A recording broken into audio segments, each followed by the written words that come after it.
जंगल में टूनी चिड़िया अपनी दो बच्चों के साथ रहा करती थी। दूसरी ओर बंटी कबूतर और मिट्ठू तोता रहा करता था। एक दिन की बात है, दुष्ट कालू कौवा और गोरी कौवी के पास एक चील अंडा लेकर आती है। तभी गोरी कौवी कहती है, ये पेड़ आपके लिए ठीक है चील दीदी, आप भी इसी पेड़ पे हमारी तरह आप घोंसला बनाएं। और तभी कालू कौवा भी बोलता है, मैं बताता हूँ दीदी, सुबह सुबह उधर से धूप भी आती है और दोपहर के समय यहाँ छाँव भी होती है। वे दोनों पति पत्नी ये सारी बातें चील दीदी को बता रहे थे, क्योंकि चील उस जंगल में नई नई रहने के लिए आई थी। लेकिन गोरी की ये ख्वाहिश थी कि चील उसी के घोंसले के पास अपना घोंसला बनाए। तभी चील दीदी बोलती है, मेरे साथ मेरा अंडा भी है और ये पेड़ मुझे अच्छा नहीं लग रहा है, मैं किसी और पेड़ पर चली जाऊंगी। ऐसा कहते हुए चील वहाँ से रवाना होती है। फिर गोरी कौवी कहती है, कालू जी देखो, ये चील तो टूनी चिड़िया के पास ही जा रही है। अगर ऐसा हुआ तो टूनी चिड़िया के साथ चील की दोस्ती हो जाएगी। हाँ गोरी हाँ, अगर टूनी चिड़िया के साथ चील की अगर दोस्ती हो गई तो टूनी चिड़िया हमसे छोटा होकर भी हमें आंख दिखाएगी।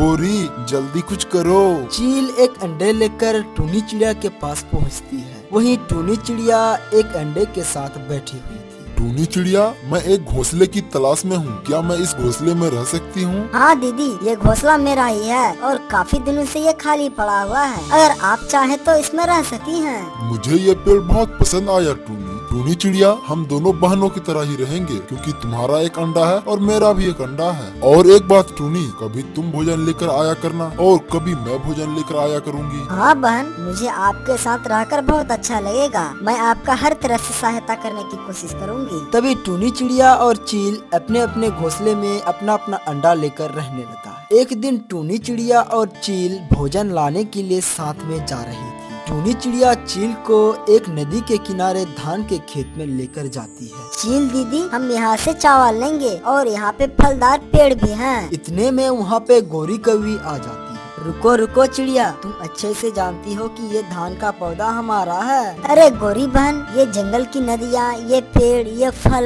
ये सारे भोजन तो सारे पक्षियों का है ना। लेकिन चील ये सब खामोशी से सुन रही होती है। क्या अब तुम चील से हमें डराओगी क्या टूनी? इससे पहले तो तुम कभी हमारे सामने इस तरह जबान नहीं चलाया करती थी। गोरी कौवी, जबान संभाल के बात करो। मैं सुधर गया हूँ, इसका मतलब ये नहीं कि तुम कुछ भी बोलोगी। टूनी ने तो सही कहा है, ये पेड़ पौधे सारे फल सभी पक्षियों का है ना। फिर टूनी चिड़िया और चील अपना भोजन लेकर वहाँ से चली जाती है और गोरी देखती रह जाती है। देखना टूनी चिड़िया, मुझे भी लोग गोरी कौवी के नाम से जानते हैं। चील से तुम्हारा दोस्ती तुड़वा के रहूंगा, तब तुम्हें देख लूंगा टूनी चिड़िया।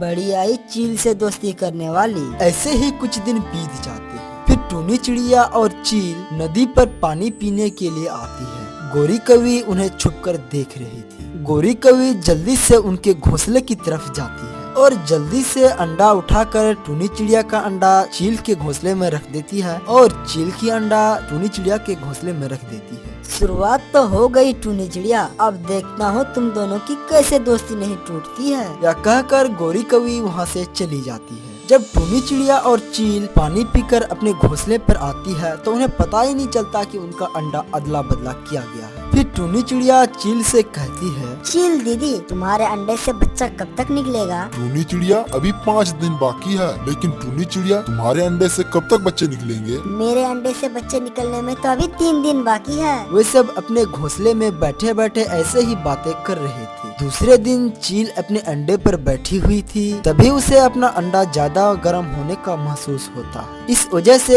चील डर जाती है और टूनी चिड़िया से कहती है, टूनी बहन, यहाँ आओ मेरे पास। तभी टूनी चिड़िया चील दीदी के पास चली जाती है। फिर चील दीदी बोलती है, देखा टूनी चिड़िया, यहाँ पे बहुत धूप आ रही है, मुझे अपना घोंसला यहाँ से दूसरी जगह ले जाना होगा, नहीं तो मेरा अंडा खराब हो जाएगा धूप के कारण। चील दीदी, आप अपना अंडा मेरे घोंसले में रख दीजिए। नहीं टूनी चिड़िया, मैं एक माँ हूँ और मुझे अपने अंडे का खुद ख्याल रखना चाहिए। अब मुझे यहाँ से बहुत जल्दी निकलना पड़ेगा टूनी चिड़िया। लेकिन आप इतनी जल्दी कहाँ जाओगी चील बहन? मैं पास वाली जंगल में चली जाऊंगी, वहाँ घने जंगल के अंदर अपना अंडा सुरक्षित रहेगा। अगर जीवन रहा तो फिर हम दोनों की मुलाकात होगी। फिर चील दीदी अपने अंडे लेकर दूसरे जंगल की तरफ रवाना होती है। टूनी चिड़िया की चील से अच्छी दोस्ती हो गई थी, इसीलिए टूनी चिड़िया उसके जाने से उदास रहने लगती है। लेकिन टूनी चिड़िया अपनी ध्यान अंडे की तरफ करती है। गोरी कवि और कालू कौवा चील दीदी को अंडे ले जाते हुए देख लेती है। अरे गोरी, ये चील अपने अंडे लेकर कहाँ जा रही है? चलो कालू जी जाकर टूनी चिड़िया से पूछते हैं। फिर वे दोनों टूनी चिड़िया के घोंसले की तरफ रवाना होती है। फिर गोरी कवि टूनी चिड़िया के घोंसले में पहुंचकर बोलती है, टूनी चिड़िया तुम्हारी सहेली अंडे लेकर कहाँ गई? मेरी सहेली चील दूसरे जंगल चली गई है। यहाँ पे उसके अंडे पर धूप पड़ती थी, इसीलिए वह दूसरे जंगल चली गई। गोरी बहन चली गई, वो चली गई। अब जाकर दिखाना तुम उसके साथ। अब जाकर दिखाना नदी के किनारे चावल लाने के लिए। मैं तुम्हारी चोंच ना तोड़ दूं तो मेरे नाम भी गोरी कवि नहीं है। उस रोज तो बहुत बोल रही थी, अब जाकर दिखाना। लेकिन टूनी चिड़िया उसे कुछ नहीं बोलती है। फिर रात हो जाती है। गोरी और कालू कौवा अपने घर पर बैठे हुए थे। अब जल्दी से टूनी चिड़िया के अंडे से बच्चे बाहर निकल आए। फिर टूनी चिड़िया को सरप्राइज मिलेगा। वो कैसे गोरी? क्योंकि टूनी चिड़िया का अंडा मैं चील से बदल दिया था। तुम तो कमाल कर दी हो गोरी। अब तो मजा आएगा, और मजा आए भी क्यों ना, क्योंकि तुम तो मेरी पत्नी हो। फिर गोरी कवि अपने दुष्ट पति कालू कौवे से बोलती है, देखा ना कालू जी, मुझसे डरा करो, मुझसे दुश्मनी मोल लेना अच्छी बात नहीं है। देखा ना कैसे मैंने टूनी चिड़िया को चील से अलग कर दिया और चील इस जंगल से भागने पर मजबूर हो गए। फिर टूनी चिड़िया उस जंगल से आकर दूसरे जंगल में अपना नया घर बना लेती है। इधर कालू कौवा और गोरी बहुत खुश थे, बोल रहे थे, गोरी, जब टूनी चिड़िया और चील का बच्चा निकलेगा अंडों में से तो तुम्हें याद करेंगे। उधर एक घने जंगल में चील अपना घोंसला बना लिया था। इधर टूनी चिड़िया भी बहुत खुश थी, क्योंकि उसके अंडों में से बच्चे जो निकलने वाले थे। फिर कुछ ही देर में टूनी चिड़िया का अंडा जोर जोर से हिलने लगता है। जब अंडों में से बच्चे निकलते हैं तो टूनी चिड़िया देखकर उन्हें हैरान हो जाती है और उदास होकर बोलती है, ये कैसे हो गया? ये तो मेरा बच्चा नहीं है, ये तो मेरी सहेली चील की बच्चा है। हाय, ये कैसे हो गया? हम दोनों की अंडे को किसने अदला बदला किया होगा? मम्मा, मैं तो सोचा था कि मेरे आने से आप खुश होंगी और मिठाइयाँ बांटेगी, लेकिन मेरे आने से तो आप बहुत सैड हैं। उदास क्यों है मम्मा? लेकिन टूनी चिड़िया ये कैसे बोल सकती है कि मैं तुम्हारी माँ नहीं हूँ, कोई और तुम्हारी। दूसरी तरफ चील के अंडों में से भी बच्चे बाहर निकल आए थे। उसे देखकर चील बहुत नाराज थी। तभी छोटा बच्चा बोलता है, मम्मा, मुझे आप देखकर क्यों नाराज हैं? क्यों आप अपने सर को नीचे करके बैठे हुए हैं? क्या मैं सुंदर नहीं हूँ? क्या मैं बदसूरत हूँ? बोलो बोलो मम्मा। नहीं मेरे बेटे, तुम तो बहुत सुंदर हो, तुम बहुत अच्छे हो मेरे बेटे।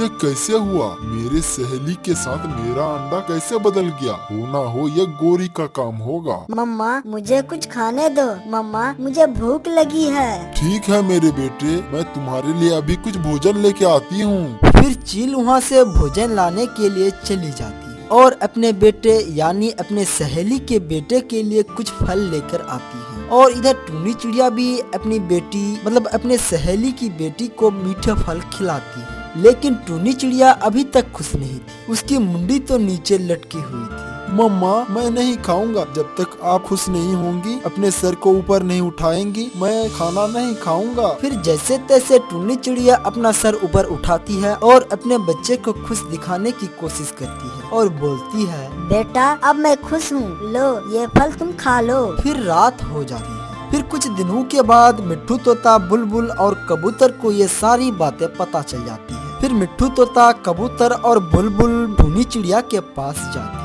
टूनी चिड़िया के पास पहुंचकर बुलबुल बोलती है, टूनी चिड़िया, मैं तो तुम्हें ईमानदार समझ के इस जंगल में जगह दी थी, पर मुझे क्या पता कि तुम एक चील की अंडे को चुरा कर लाई हो। अरे बुलबुल, मुझे नहीं पता कि मेरा अंडा किसी ने बदल दिया है। देखो टूनी चिड़िया, अगर तुम इस चील के बच्चे को उसकी माँ के पास नहीं छोड़ कर आई तो हम तुम्हें इस जंगल में रहने के लिए नहीं देंगे। तुम निकल जाओ इस जंगल से अभी के अभी। ये सुनकर टूनी चिड़िया को चील की पुरानी बात याद आती है। मैं इस अंडे को लेकर घने जंगल में चली जाऊंगी। देखना मिट्ठू भैया, मैं जाऊंगी, मैं जरूर जाऊंगी और अपने सहेली से जरूर मिलूंगी जाकर। फिर टूनी चिड़िया देर न करते हुए अपने बच्चे को लेकर उसकी सहेली को ढूंढने के लिए निकल पड़ती है। इधर चील बहुत परेशान हो जाती है, यह सोचकर कि अपने बच्चे को क्या खिलाए और क्या ना खिलाए। ये सोचकर भोजन लाने चली जाती है। तभी एक तरबूज का टुकड़ा लेकर चील अपने बच्चे के पास आती है ये खा लो बेटा, ये बहुत अच्छा फल है। मम्मा क्या आपने सुबह से कुछ खाया? अगर आप नहीं खाएंगे तो मैं भी नहीं खाऊंगी।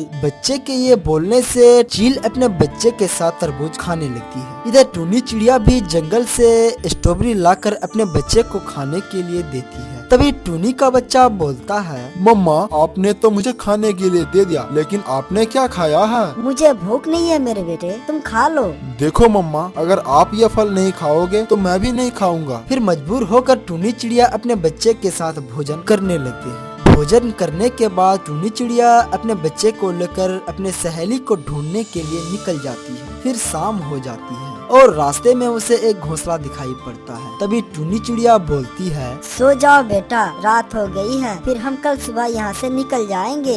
लेकिन मम्मा हम कहाँ जा रहे हैं मम्मा? वो हम एक अपने सहेली से मिलने के लिए जा रहे हैं। तभी टूनी चिड़िया सो जाती है और टूनी का बच्चा टूनी को देखते ही रहता है। जब आधी रात को टूनी चिड़िया की आंखें खुलती है तो टूनी चिड़िया बोलती है, अरे बेटा तुम अभी तक सोए नहीं? नहीं मम्मा, मैं नहीं सोई, मैं आपकी तरफ देख रही थी। आप कितनी सुंदर हो मम्मा। कुछ ही देर के बाद सुबह हो जाती है। टूनी चिड़िया अपने बच्चे को लेकर वहाँ से रवाना होती है। तभी एक जंगल में टूनी चिड़िया और उसकी सहेली की मुलाकात हो जाती है। फिर चील टूनी चिड़िया से कहती है, टूनी चिड़िया, ये काम जरूर उस गोरी कवि की होगी। हमने जब उसे नदी के किनारे डांटा था, इसी वजह से ये बदला लिया होगा। ये लो आप अपने बच्चे और मेरे बच्चे मुझे वापस कर दो। तभी टूनी चिड़िया और चील अपने बच्चे को अदला बदला कर लेता है। तभी चील की अपना बच्चा बोलती है, मम्मा मैं नहीं जाऊंगी, मैं आपको छोड़कर नहीं जाऊंगी। और हाँ मम्मा, मैं भी आपको छोड़कर नहीं जाऊंगी, मैं भी आप ही के पास रहूंगी मम्मा। मैं इसके साथ नहीं रहूंगी मम्मा, मैं आप ही के साथ रहूंगी मम्मा। चील बहन, तुम्हारे बच्चे मेरे बिना नहीं रह सकते और मेरे बिना तुम्हारे बच्चे नहीं रह सकते। क्यों ना एक काम करते हैं, हम दोनों एक ही पेड़ पर हम दोनों अपना घोंसला बना लेते हैं। इससे हम दोनों का प्यार अपने अपने दोनों बच्चों को मिलता रहेगा। या कहकर वे दोनों एक ही पेड़ पर अपना अपना घोंसला बनाकर रहने लगे हैं। दोस्तों वीडियो अच्छी लगी तो लाइक कीजिए और चैनल को सब्सक्राइब करना ना भूले। धन्यवाद।